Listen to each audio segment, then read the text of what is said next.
Hello students, आज के lecture में हम करेंगे डीएनए रेप्लिकेशन। ठीक है। डीएनए रेप्लिकेशन का क्या मतलब है? डीएनए रेप्लिकेशन कह लीजिए चाहे डुप्लीकेशन कह लीजिए, यानी डीएनए अपनी कॉपी कैसे बनाता है, अपनी डुप्लीकेट कॉपी।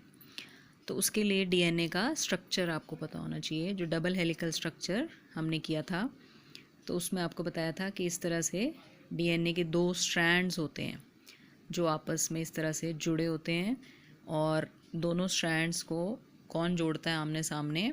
जो नाइट्रोजन बेसेस होते हैं, जैसे साइटोसिन और ग्वानिन वो साथ होते हैं, थाइमिन और एडिनिन साथ होते हैं। ठीक है। तो इनके बीच में हाइड्रोजन बॉन्ड बनता है, जैसे ए और टी के बीच में आपको बताया था डबल बॉन्ड बनता है, जी और सी के बीच में ट्रिपल बॉन्ड बनता है। So these are hydrogen bonds. यानी आप कह सकते हो कि डीएनए के दोनों स्ट्रैंड्स को आपस में कौन से बॉन्ड्स जोड़ते हैं? Hydrogen bonds. तो ये बहुत ज़रूरी है, क्योंकि जब डीएनए अपनी कॉपी बनाता है तो वो ये दोनों स्ट्रैंड्स अलग हो जाते हैं। अलग होने का मतलब है ये बीच के हाइड्रोजन बॉन्ड्स उस टाइम टूट जाते हैं।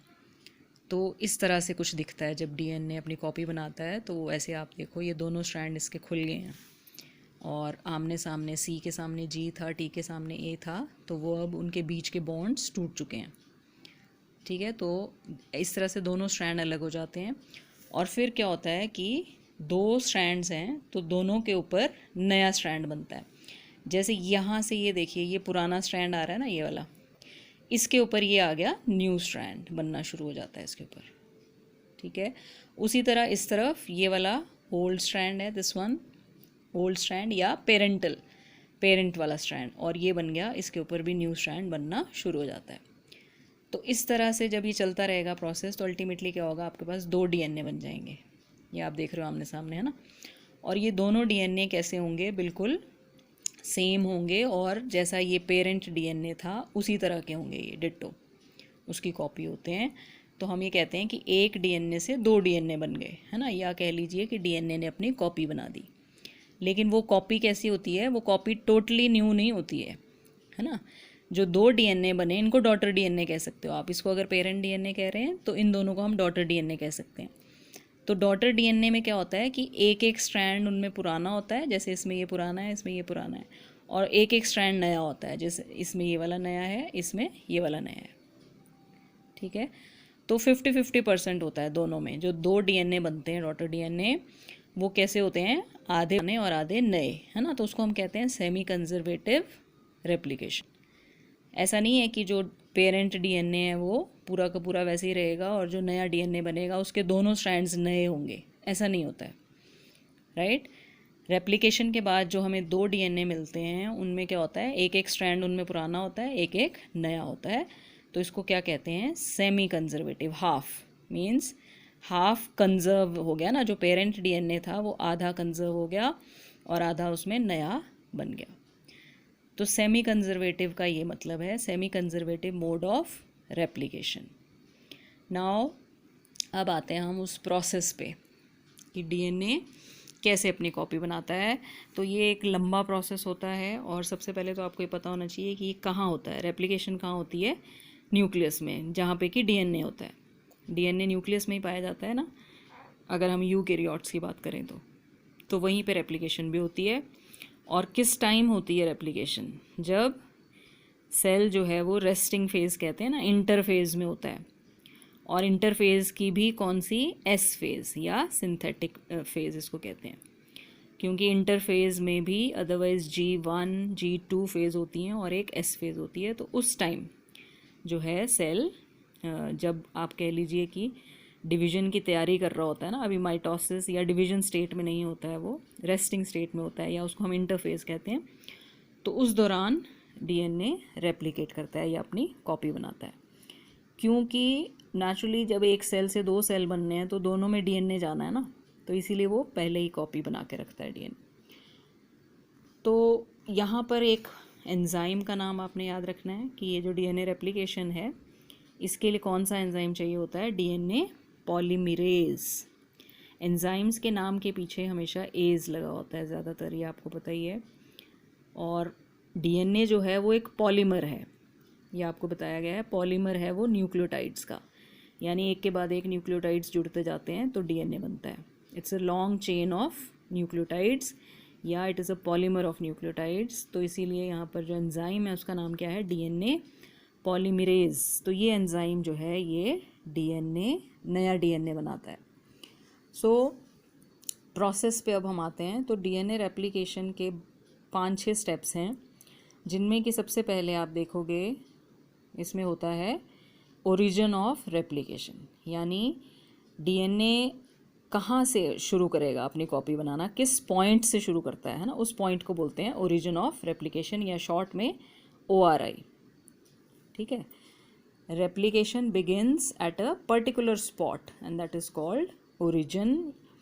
तो अगर आप बैक्टीरियल डीएनए की हम बात करें, बैक्टीरिया में जो डीएनए होता है, बैक्टीरिया का डीएनए की क्या खासियत होती है कि वो सर्कुलर होता है ना। आपने बैक्टीरिया का स्ट्रक्चर पढ़ा है +1 में। तो बैक्टीरिया जो है वो प्रोकैरियोटिक है ना, उसके साइटोप्लाज्म में क्या है कि इस तरह से उसका क्रोमोसोम जो है वो खुला ही साइटोप्लाज्म में पड़ा होता है और वो सर्कुलर होता है, इट इज़ सर्कुलर। तो इसमें क्या होगा कि मान लो इस पॉइंट से रेप्लिकेशन शुरू होगी, धीरे धीरे धीरे धीरे धीरे कॉपी पूरी इसकी बन जाएगी। तो एक ही पॉइंट होता है जहाँ से शुरुआत होती है, तो there is only one point of replication, उसको ओरिजिन जिसको हम कह रहे हैं, ओरिजिन ऑफ रेप्लिकेशन। जबकि यूकैरियोट्स में, यूकैरियोट्स के डीएनए कैसा होता है, इट इज़ लीनियर। ठीक है, तो लीनियर होता है, उसमें क्या हो सकता है कि there may be multiple origins, बहुत सारे पॉइंट्स हो सकते हैं जहाँ से कि ओरिजिन हो या शुरुआत हो रेप्लिकेशन की।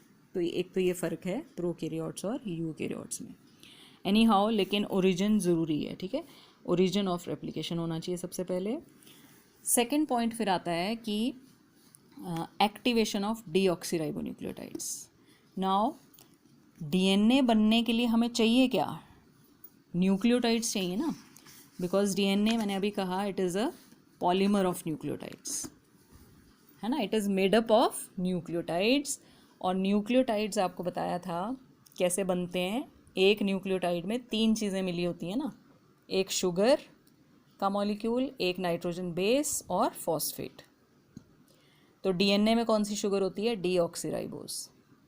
और नाइट्रोजन बेस कौन से होते हैं, 4 होते हैं, एडिनिन, ग्वानिन, साइटोसिन और थाइमिन प्लस फॉस्फेट, है ना। ये तीनों चीज़ें जब जुड़ती हैं तब न्यूक्लियोटाइड बनता है। और क्योंकि नाइट्रोजन बेस 4 हैं तो आपके जो न्यूक्लियोटाइड्स बनेंगे वो भी 4 तरह के बनेंगे, है ना। जिस एक में एडिनिन होगा, एक में ग्वानिन होगा, एक में साइटोसिन होगा, एक में थाइमिन होगा। So you have 4 types of nucleotides. और बोलते क्या हैं, इस तरह से इनको लिखा जाता है, और इसको कैसे प्रोनाउंस करते हैं या इसकी फुल फॉर्म क्या है, डीऑक्सी एडिनोसिन मोनोफॉस्फेट। ठीक है, उसी तरह deoxy guanosine monophosphate, deoxy cytidine monophosphate, deoxy thymidine monophosphate. लेकिन अगर आप फुल फॉर्म्स नहीं याद रख सकते हैं कोई बात नहीं, आप उसकी शॉर्ट फॉर्म याद रख लीजिए, that is DAMP, GMP, CMP and TMP। तो ये 4 न्यूक्लियोटाइड्स हैं जो मिलकर डीएनए बनाएंगे। ठीक है, तो हमारा सेकंड स्टेप क्या है कि इन न्यूक्लियोटाइड्स की एक्टिवेशन होती है। एक्टिवेशन से क्या मतलब है कि ये कन्वर्ट होंगे इनटू ट्राइफॉस्फेट्स। बस इतना आपने याद रखना है कि जैसे मैंने अभी आपको कहा इसकी फुल फॉर्म है डीऑक्सी एडिनोसिन मोनोफॉस्फेट, मोनोफॉस्फेट से ये ट्राइफॉस्फेट बन जाएगा, इसमें 2 फॉस्फेट ग्रुप और ऐड हो जाएंगे। उसी तरह GMP GTP में मिल जाएगा, मोनोफॉस्फेट से ट्राइफॉस्फेट, है ना, CMP CTP में और TMP TTP में। सो ये जितने भी चारों न्यूक्लियोटाइड्स हैं ये मोनोफॉस्फेट से ट्राइफॉस्फेट में बदल जाते हैं, इसी को एक्टिवेशन कहते हैं हम। ठीक है, एक्टिवेशन से हमारा यही मतलब है। तो जब ये एक्टिवेट हो गए उसके बाद फिर ये आगे जुड़ेंगे।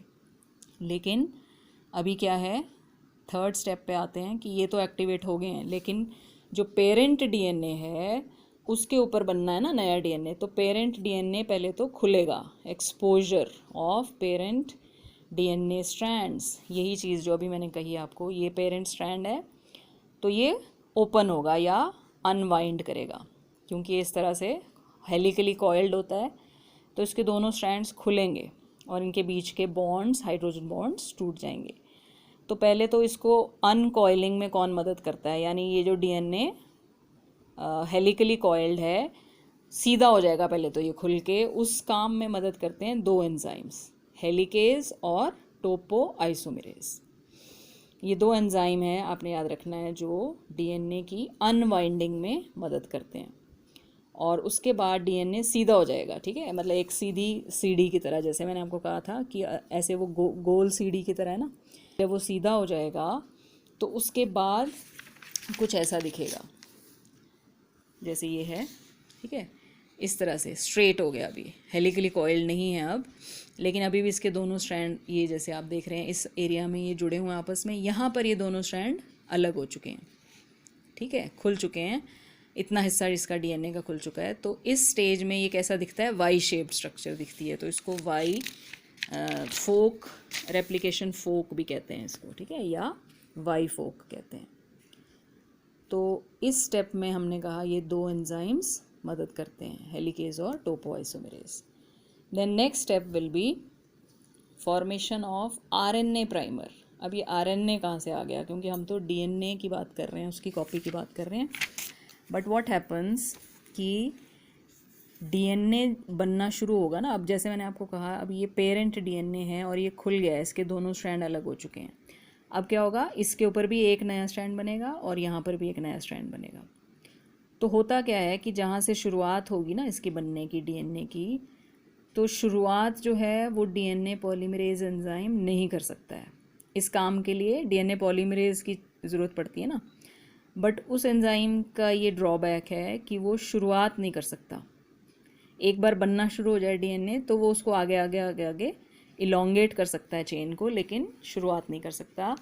तो इसलिए यहाँ क्या होगा, यहाँ पे डीएनए की बजाय छोटा सा मतलब आरएनए बनता है, और उसको बनाएगा कौन सा एंजाइम, आरएनए पॉलीमरेज, ठीक है। तो यहाँ पे एक छोटी सी चेन पहले आरएनए की बनेगी, उसको प्राइमर कहते हैं, आरएनए प्राइमर। आरएनए का मतलब है कि उसमें भी तो यही न्यूक्लियोटाइड्स होते हैं ना, मतलब उसमें भी नाइट्रोजन बेस की बात करें तो एडिनिन, ग्वानिन, साइटोसिन, और टी की जगह मैंने आपको कहा था उसमें यू होता है, यूरेसिल होता है, बस इतना फ़र्क है। तो वो 4 न्यूक्लियोटाइड्स जो हैं वो यहाँ पे ऐड होंगे, और शुरू में एक छोटा सा मतलब आरएनए बनेगा। उसके बाद धीरे धीरे आगे फिर डीएनए बनना शुरू होता है, और इस आरएनए प्राइमर को फिर हटा दिया जाता है, ठीक है। लेकिन शुरुआत जो है इसी से होती है, क्योंकि आपको कहा डीएनए पॉलीमरेज जो है वो शुरुआत नहीं कर सकता, राइट। देन नेक्स्ट अब आते हैं अगले स्टेप पे। आरएनए प्राइमर हो गया, उसके बाद आता है बेस पेयरिंग, ठीक है। बेस पेयरिंग जो है इसका क्या मतलब है, वही कि एडिनिन के साथ हमेशा थाइमिन पेयर करेगा, ग्वानिन के साथ हमेशा साइट, जी के साथ सी, और टी, ए के साथ टी पेयर करता है ना, उसको बेस पेयरिंग कहते हैं। सो व्हाट विल हैपन कि यहाँ पर इस डायग्राम में अगर आप देखिए, इस तरह से ये डीएनए खुला है, और इस तरह से मान लीजिए ये दो स्ट्रैंड थे इसके, ए के सामने टी था, जी के सामने सी था, ठीक है ना, पुराने स्ट्रैंड में। अब हमने कहा कि नया यहाँ पे स्ट्रैंड बनेगा, तो नए स्ट्रैंड के लिए यहाँ पर जैसे जी है, तो जी के सामने किसको आना चाहिए, सी को, ठीक है। तो यहाँ पे पूरा न्यूक्लियोटाइड आएगा ना, यानी कि DCTP। वैसे ये टी है तो इसके सामने आके जुड़ेगा कौन, टी के सामने ए होता है ना, तो ATP। ये टी है तो इसके सामने कौन जुड़ेगा, ए अगेन, तो DATP। ये सी है तो इसके आगे आके कौन जुड़ेगा, DGTP, है ना, सी के सामने जी, टी के सामने। तो इस तरह से ये बेसेस आएंगे और यहाँ पर जुड़ेंगे, इसको बोलते हैं base pairing, right. And then अब ये वैसा ही सेम इस तरफ भी होगा, ठीक है ना, यहाँ पे भी सी के सामने जी आके जुड़ेगा, ए के सामने टी आके जुड़ेगा, तो इसको बेस पेयरिंग कहते हैं। और नेक्स्ट स्टेप क्या होता है, फिर अगला स्टेप होता है new strand formation. 6th step क्या आ जाएगा कि नया स्ट्रैंड बनना, क्योंकि स्ट्रैंड कब बनेगा, जब ये जो न्यूक्लियोटाइड्स हैं ये आपस में भी जुड़ेंगे ना, ये इससे, ये इससे, ये इससे जुड़ेगा, तब चेन बनेगी ना यहाँ। अभी तो क्या हो रहा है कि ये सिर्फ आके इसके सामने जुड़ा है, ये इसके सामने जुड़ा है इस ढंग से, लेकिन इनको आपस में भी जुड़ना है, राइट। तो यहाँ पे जब तक ये आपस में नहीं जुड़ेंगे तब तक चेन कैसे बनेगी, तो उसको बोलते हैं तब नया स्ट्रैंड बनेगा। स्ट्रैंड या चेन एक ही बात है, ठीक है, तो नई चेन तब बनेगी। और यहीं पर सबसे इम्पॉर्टेंट भाग यही है इसका डीएनए रेप्लिकेशन का, कि ये जो चेन बनती है, ठीक है, एक चेन यहाँ बनेगी, दूसरी चेन यहाँ बनेगी। यही देखने वाली बात है कि एक्चुअली व्हाट हैपन्स कि जो नया डीएनए जब भी बनता है वो 5 to 3 डायरेक्शन में बनता है, ठीक है। ये जो पेरेंट डीएनए है इसके ये जो 2 स्ट्रैंड्स थे, आपको बताया है, एक जो है 5 से 3 के डायरेक्शन में होता है, तो दूसरा 3 to 5 की डायरेक्शन में होता है, अपोजिट डायरेक्शंस में होते हैं ये। तो नेचुरली अब जब नया स्ट्रैंड बनेगा तो अगर यहाँ 3 है तो यहाँ पे उसका 5 एंड होगा ना, 5 to 3। उसी तरह ये पुराना स्ट्रैंड है, इसका ये 5 डैश एंड है, तो नए वाले स्ट्रैंड का यहाँ पर 3 डैश एंड आना चाहिए, है ना, और यहाँ 5 आना चाहिए। यानी अगर आप नए स्ट्रैंड्स को देखो, दोनों नए स्ट्रैंड्स को देखो, तो एक बाहर से अंदर की तरफ 5 3 है और एक अंदर से बाहर की तरफ 5 3 है, ठीक है। और यहीं पे प्रॉब्लम आती है, एक्चुअली जब भी नया डीएनए बनता है वो हमेशा 5 to 3 डायरेक्शन में बनता है। तो इस वाले स्ट्रैंड के लिए तो प्रॉब्लम नहीं है, वो तो बाहर से अंदर की तरफ बनता जाएगा, जैसे जैसे डीएनए खुलता जाएगा ये अंदर बनता जाएगा। लेकिन इसके लिए प्रॉब्लम है क्योंकि इसने अंदर से बाहर की तरफ बनना है। तो अभी डीएनए इतना सा खुला है तो ये इतना सा बन जाएगा, फिर डीएनए जब और खुलेगा तो ये यहाँ से लेके मान लो यहाँ तक बन जाएगा। तो ये टुकड़ों टुकड़ों में बनता है ये वाला स्ट्रैंड, जबकि ये वाला जो है ये कंटिन्यूसली चलता रहेगा, बाहर से अंदर की तरफ को बनता जाएगा, ठीक है। तो इस स्ट्रैंड को बोलते हैं लीडिंग स्ट्रैंड, जो कि कंटिन्यूसली बनता है बाहर से अंदर की तरफ। और ये वाले स्ट्रैंड्स जो यहाँ टुकड़ों टुकड़ों में बन रहे हैं, इनको पहली बात तो इनको बोलते हैं ओकाज़ाकी फ्रेगमेंट्स, क्योंकि ये फ्रेगमेंट्स मीन्स टुकड़े, है ना। तो ये छोटे छोटे फ्रेगमेंट्स में, जैसे यहाँ पे आप देखिए सेकेंड डायग्राम में, है ना, एक पहले ये बना, दूसरा फ्रेगमेंट ये बना, तीसरा फ्रेगमेंट ये बना, तो ये ओकाज़ाकी फ्रेगमेंट्स कहलाते हैं। और बाद में ये सभी फ्रेगमेंट्स आपस में जोड़ दिए जाते हैं, तब एक कंटिन्यूअस स्ट्रैंड या चेन बनती है। तो क्योंकि वो थोड़ा लेट बनती है उसको बोलते हैं लैगिंग स्ट्रैंड, ठीक है। ये वाला क्या है, लीडिंग स्ट्रैंड, क्योंकि ये लीड करता है, या कह लीजिए ये जल्दी जल्दी बनता है, अंदर की तरफ को ईजीली ये आगे इलोंगेट करता जाता है। लेकिन यहाँ वाले जो हैं इनको प्रॉब्लम आती है, तो ये फ्रेगमेंट्स में बनते हैं और बाद में जुड़ते हैं, तो इसको बोलते हैं लैगिंग स्ट्रैंड। तो एक लीडिंग स्ट्रैंड होता है, एक लैगिंग स्ट्रैंड होता है। और एग्ज़ाम पॉइंट ऑफ व्यू से ये क्वेश्चन बहुत पूछा जाता है, that is difference between leading strand and lagging strand. तो ये भी आपने नोट्स में ज़रूर लिख लेना है, दोनों के बीच में डिफरेंस कम से कम 4 या 5 पॉइंट्स जो आपने इंक्लूड कर लेने हैं। और व्हाट आर ओकाज़ाकी फ्रेगमेंट भी आपको पता होना चाहिए, ठीक है। लीडिंग स्ट्रैंड क्या है, लैगिंग स्ट्रैंड क्या है, उनमें डिफरेंस क्या है। और फिर फाइनली आता है जब ये बन गए दोनों स्ट्रैंड्स, है ना, तो प्रूफ रीडिंग। अगला स्टेप क्या होगा, प्रूफ रीडिंग का मतलब होता है कि वही गलतियाँ तो नहीं कोई हुई, इस पूरे प्रोसेस में कोई गलती तो नहीं हुई, यानी कि कोई गलत बेस तो नहीं जुड़ गया, जी के साथ सी जुड़ना चाहिए, कहीं जी के साथ ए तो नहीं जुड़ गया, है ना। तो उस तरह से पूरा एक बार फिर से देखा जाता है। और यही पॉलीमरेज, डीएनए पॉलीमरेज ही इस काम को करता है ना। और कहीं गलती हो तो उसको ठीक किया जाता है, गलत बेस को हटाकर सही बेस जो है वो ऐड किया जाता है, उसको बोलते हैं प्रूफ रीडिंग। तो इस तरह से जो है फाइनली नया डीएनए बनकर तैयार होता है, या आप कह लीजिए एक डीएनए से 2 डीएनए बन जाते हैं, ठीक है। जो पेरेंट डीएनए था हमारा वो धीरे धीरे आप देख रहे हो खुल रहा है। इस डायग्राम में आप देखो पहले इतना सा खुला है, फिर और खुल गया, फिर और खुल गया, तो एक स्ट्रैंड तो लगातार अंदर को बनता जा रहा है, ठीक है। दूसरी तरफ क्या हो रहा है, फ्रैगमेंट्स बनते जा रहे हैं और वो आपस में फिर जोड़ दिए जाते हैं। तो इस तरह से 2 डीएनए तैयार हो गए, देखिए डॉटर डीएनए, जिनमें कि ब्लैक लाइन आप देख रहे हो दोनों तरफ, वो ओल्ड स्ट्रैंड है और पिंक लाइन जो है वो न्यू स्ट्रैंड है। जैसा हमने कहा semi conservative mode of replication. तो इस तरह से आप देखोगे कि ये नया स्ट्रैंड बन जाएगा। यहाँ पे इसने वैसे नहीं शो कर रखे हैं ना बेसिस, लेकिन ये आपस में इस तरह से जुड़े होंगे, तो एक डीएनए ये बन गया, एक डीएनए ये बन गया। So this is how DNA replicates. तो ये पूरा बड़ा क्वेश्चन आता है, जैसे मैंने आपको कहा 3 या 4 मार्क्स का, और इसमें ज़्यादातर यही पूछते हैं व्हाट आर ओकाज़ाकी फ्रेगमेंट्स, या फिर लीडिंग स्ट्रैंड, लैगिंग स्ट्रैंड क्या है, इनमें डिफरेंस, राइट। और अदरवाइज़ पूरा प्रोसेस जो है ये अपने आप में इम्पॉर्टेंट है। So this is about DNA replication.